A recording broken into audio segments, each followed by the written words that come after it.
জীবিত আইতাম আসলাম, ঠিক আছে। জীবিত আওয়ার পরে গেরিটা খাইলে দেখছি একটা গাড়ি দিতেছে, গাড়ি দিতেছে পরে আমি রাস্তার ওই পাশে জিঙেছি বাইকটা দোকান যাবো নি, বেশি হওয়ার দোকান যাবো। তো আমি বাইকটা ঢুকাইছি গ্যারেজের স্ট্যান্ড দিয়ে আছে, আমি গ্যারেজের ভিতরে একটা চেয়ার আছে, চেয়ারের ভিতরে বয়ে দিছি, বইয়া দেখতেছি না। আমি কিছু ভাই একটু পরে বাইকটা দিও, বাইকটা অনেক গরম হয়ে গেছে। হ্যাঁ, দেখো আচ্ছা ঠিক আছে, আমাকে হ্যাঁ কিছু গাড়িটা দিয়ে এলো, আমি ঠিক আছে দিয়ে এলো আরামসে, কোনো অসুবিধা। এখন গাড়িটা দিয়ে গেছে পরে আমার সাইকেলটা এসে বাইকটা এসে দিতে এসে আমি দিয়েছি ছোটো ছোটো বাচ্চা ফুলামেন আসলো দুইজন। আমি কিছু বাইকটা হেরে দিয়েছি, তুই দিবি না হেরা দিব। হ্যাঁ আমার উল্টা প্রশ্ন করছে, আমি কি বাইক দিন না গাড়ি দিন না লাগিন, আমি তুই দিও গাড়িটা তুই দিই, এই কথাটা কইছি।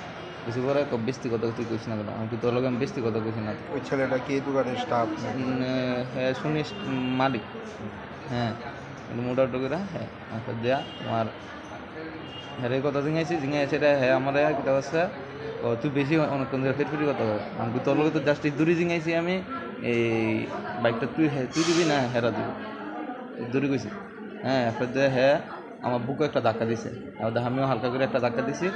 হ্যাঁ ধাক্কাটা যখন দিয়ে দিয়েছে আমার এই জায়গা টোটাল তিনটা ঘুষি দিছে, এই জায়গাটা হাড্ডি ভেঙে থাকে আর এই জায়গাটা মারছে।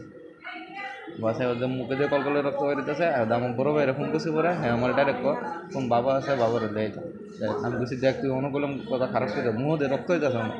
এরপরে আমি কইতেছি কথা ঠিকভাবে একটা দেয়া দেয়া ঠিক আছে। এই আমার বড় ভাই তারা আইসে আইসেরিয়া এই আমার হসপিটাল লয়ে আইসে। দোকানটা কোন জায়গায়? চানমারি এই বালকের